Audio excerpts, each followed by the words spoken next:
Hola, hola a todos, ¿cómo están? Continuamos con la lectura de la palabra de Dios. Estamos en Primero de Crónicas, capítulo 14 y 15. Y también vamos a leer y conectar un poquito con Romanos 16.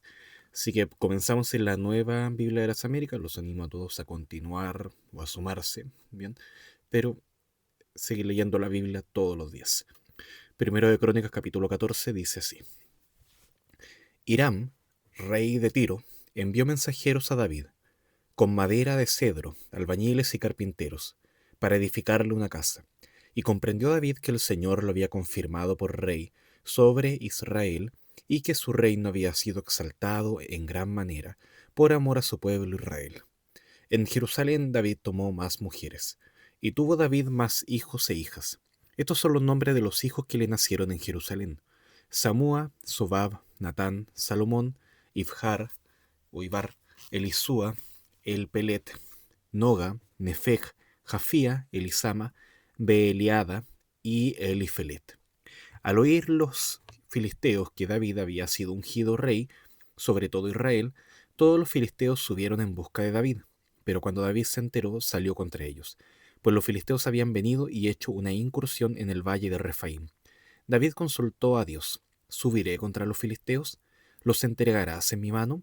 Y el Señor le dijo: Sube, porque los entregaré en tu mano. Entonces subieron a Baal Perasim, y David los derrotó allí. Y dijo David: Dios ha abierto brecha entre mis enemigos por mi mano, como brecha de aguas. Por eso llamó a aquel lugar Baal Perasim. Los filisteos abandonaron allí sus dioses, y David ordenó que fueran quemados. Después los filisteos hicieron de nuevo otra incursión en el valle. David volvió a consultar a Dios, y Dios le dijo: No subas contra ellos, dales un rodeo por detrás, y sal a ellos frente a las balsameras. Y cuando oigas el sonido de marcha en las copas de las balsameras, entonces saldrás a la batalla, porque Dios ya habrá salido delante de ti para herir al ejército de los filisteos. David hizo tal como le había mandado Dios, e hirieron al ejército de los filisteos contra Gabaón hasta Geser. La fama de David se extendió por todas aquellas tierras, y el Señor puso el terror de David sobre todas las naciones. Primero de Crónicas capítulo 15. David hizo casas para sí en la ciudad de David, y preparó un lugar para el arca de Dios, y levantó una tienda para ella. Entonces David dijo: Nadie ha de llevar el arca de Dios sino los levitas, porque el Señor los escogió para llevar el arca de Dios y servirle a él para siempre. David congregó a todo Israel en Jerusalén para subir el arca del Señor al lugar que había preparado para ella. También David reunió a los hijos de Aarón y a los levitas de los hijos de Coat: Uriel, el jefe, 120 de sus parientes; de los hijos de Merari, Asaías, el jefe, y 220 de sus parientes; de los hijos de Gersón, Joel, el jefe, y 130 de sus parientes; de los hijos de Elisafán, Semaías, el jefe, y 200 de sus parientes; de los hijos de Hebrón, Eliel, el jefe, y 80 de sus parientes; de los hijos de Uziel, Aminadab, el jefe, y 112 de sus parientes. Entonces David hizo llamar a los sacerdotes Sadoc y Abiatar, y a los levitas Uriel, Asaías, Joel, Semaías, Eliel y Aminadab, y les dijo: Ustedes son los jefes de las casas paternas de los levitas. Santifíquense tanto ustedes como sus parientes para que suban el arca del Señor, Dios de Israel, al lugar que le he preparado. Puesto que ustedes no la llevaron la primera vez, el Señor nuestro Dios estalló en ira contra nosotros, ya que no lo buscamos conforme a la ordenanza. Se santificaron, pues, los sacerdotes y los levitas para subir el arca del Señor, Dios de Israel. Los hijos de los levitas llevaron el arca de Dios sobre sus hombros con las barras puestas, como Moisés había ordenado conforme a la palabra del Señor. Entonces David habló a los jefes de los levitas para que designaran a sus parientes, los cantores, con instrumentos de música, arpas, liras y címbalos muy resonantes, alzando la voz con alegría. Y los levitas designaron a Emán, hijo de Joel, y de sus parientes a Asaf, hijo de Berequías; y de los hijos de Merari, a sus parientes, a Etán, hijo de Cusaías; y con ellos en segundo lugar a sus parientes, Zacarías, Ben, Jaasiel, Simeramot, Jehiel, Uni, Eliab, Benaía, Maasías, Matatías, Elifeleu, Micnías, Obed, Edom y Jehiel, los porteros. Los cantores, Emán, Asaf y Etán, fueron designados para hacer resonar címbalos de bronce.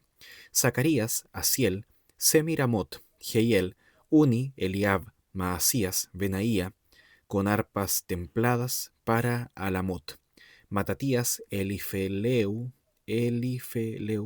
Micnías, Obed Edom, Jehiel y Asasías para dirigir con liras templadas para el Seminit.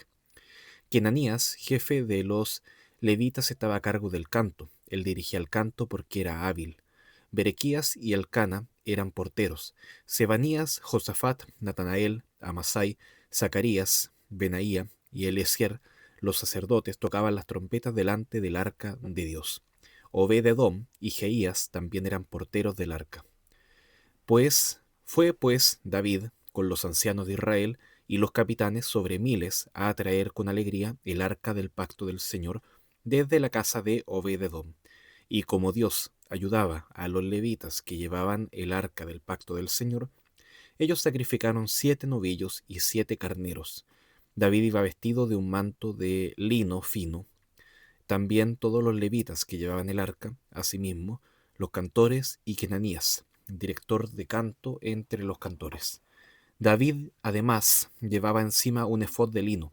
Así todo Israel iba subiendo el arca del pacto del Señor con aclamaciones, con sonido de bocina, con trompetas, con címbalos muy resonantes, con arpas y liras. Y sucedió que cuando el arca del pacto del Señor entró en la ciudad de David, Mical, hija de Saúl, miró por la ventana y vio al rey saltando y regocijándose, y lo despreció en su corazón. Bien, entonces dejamos hasta acá primero de Crónicas hoy día. Y vemos acá el tema del traslado del arca, que antes se había hecho con la ayuda de otras personas, entre las cuales había estado Usa, lo cual había terminado mal. Bueno, ahora se involucra todo en el orden del Señor, se involucra sacerdotes, levitas, hay músicos, hay porteros, hay jefes de familias, hay otros servidores, dando a entender acá que esta tarea obviamente no se realiza sola. Hay un montón de gente acá que es considerada y valorada por el servicio que prestan al Señor. Ahora en Romanos 16 vamos a ver a Pablo también recordando que no estaba solo en el ministerio, que también habían otras personas, se mencionan acá por lo menos 20 personas, entre los cuales hay hombres, mujeres, líderes, colaboradores, todos sirviendo al Señor de distinta manera. También David reconoce que el traslado del arca tenía que hacerse en el orden que el Señor había dicho, como con las consideraciones de Dios. Antes había hecho, sí, con mucho entusiasmo, pero no era suficiente. Ahora sí es con harto entusiasmo, con bastante celebración, pero es en la instrucción del Señor, lo que demuestra también el temor del Señor. En Romanos 16 se reconoce el trabajo de cada uno como parte de este cuerpo que es la iglesia de creyentes, que también tiene que funcionar en este orden, no es al lote de cada uno hacer lo que quiere. Volviendo a Primero de Crónica, en el capítulo 14, David, y esta es la última conexión que hago, que David reconoce que todo eso, toda victoria y el hecho de que el reino estuviera firme era gracias a Dios. Y también el centro de la celebración por estar llevando el arca el centro era Dios.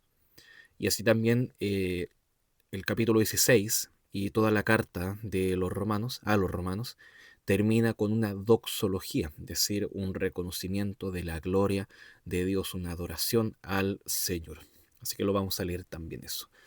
Vamos a comenzar en Romanos 16, que dice así: les recomiendo a nuestra hermana Febe, diaconisa de la iglesia en Cencrea, para que la reciban en el Señor de una manera digna de los santos, y que la ayuden en cualquier asunto en que ella necesite de ustedes, porque ella también ha ayudado a muchos y aún a mí mismo. Saluden a Priscila y a Aquila, mis colaboradores en Cristo, los cuales se pusieron su vida por mí, a quienes no solo yo doy gracias, sino también todas las iglesias de los gentiles. Saluden también a la iglesia que está en su casa. Saluden a mi querido hermano Epeneto, que es el primer convertido a Cristo en Asia.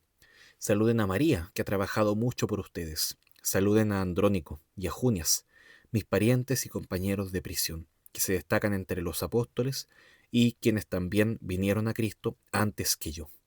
Saluden a Amplias, mi querido hermano en el Señor. Saluden a Urbano, nuestro colaborador en Cristo, y a mi querido hermano Estaquis. Saluden a Apeles, el aprobado en Cristo. Saluden a los de la casa de Aristóbulo. Saluden a Herodión, mi pariente. Saluden a los de la casa de Narciso, que son del Señor. Saluden a Trifena y a Trifosa, obreras del Señor. Saluden a la querida hermana Pérsida, que ha trabajado mucho en el Señor. Saluden a Rufo, escogido en el Señor, también a su madre y mía. Saluden a Asíncrito, a Flegonte, a Hermes, a Patrobas, a Hermas y a los hermanos con ellos. Saluden a Filólogo y a Julia, a Nereo y a su hermana, y a Olimpas, y a todos los santos que están con ellos. Salúdense los unos a los otros con un beso santo. Todas las iglesias de Cristo los saludan. Les ruego, hermanos, que vigilen a los que causan disensiones y tropiezos contra las enseñanzas que ustedes aprendieron y que se aparten de ellos, porque los tales son esclavos, no de Cristo nuestro Señor, sino de sus propios apetitos, y por medio de palabras suaves y lisonjeras engañan los corazones de los ingenuos, porque la noticia de la obediencia de ustedes se ha extendido a todos. Por tanto, me regocijo por ustedes, pero quiero que sean sabios para lo bueno e inocente para lo malo. Y el Dios de paz aplastará a Satanás debajo de los pies de ustedes. La gracia de nuestro Señor Jesucristo sea con ustedes. Timoteo, mi colaborador, los saluda, y también Lucio. Jasón y Sosípater, mis parientes. Yo, Tercio, que escribo esta carta, los saludo en el Señor. Gayo, hospedador mío, y de toda la iglesia los saluda. Erasto, el tesorero de la ciudad, los saluda, y el hermano Cuarto. La gracia de nuestro Señor Jesucristo sea con todos ustedes. Amén. Y a aquel que es poderoso para firmarlos conforme a mi evangelio y a la predicación de Jesucristo, según la revelación del ministerio que ha sido mantenido en secreto durante siglos, sin fin, pero que ahora ha sido manifestado, y por las escrituras de los profetas, conforme al mandamiento del Dios eterno, se ha dado a conocer a todas las naciones, para guiarlas a la obediencia de la fe. Al único y sabio Dios, por medio de Jesucristo, sea la gloria para siempre. Amén. Y ese es el reconocimiento que Pablo hace para terminar esta hermosa carta de Romanos. Así que damos gloria a Dios por eso todo. Gracias al Señor. Y seguimos leyendo, así que pedimos también en oración que el Señor nos fortalezca y nos ayude para seguir con la lectura de la palabra de Dios. Vamos a orar. Gracias, Padre, por tu palabra. Gracias por lo que hemos podido aprender hasta ahora de ti. Guíanos, Señor, para seguir en tus caminos y no alejarnos de ti. Gracias, Padre. Ayúdanos, Padre, a valorar todo servicio que nos permite hacer y a cada servidor tuyo, Señor. Cada uno con sus dones, cada uno con sus capacidades, y sus tiempos, disponibilidad y disposición para servirte a ti. Gracias, Padre, por todo eso en nombre de Jesucristo. Amén. Y bueno, lo dejamos hasta acá. Un gran abrazo. Chao, chao.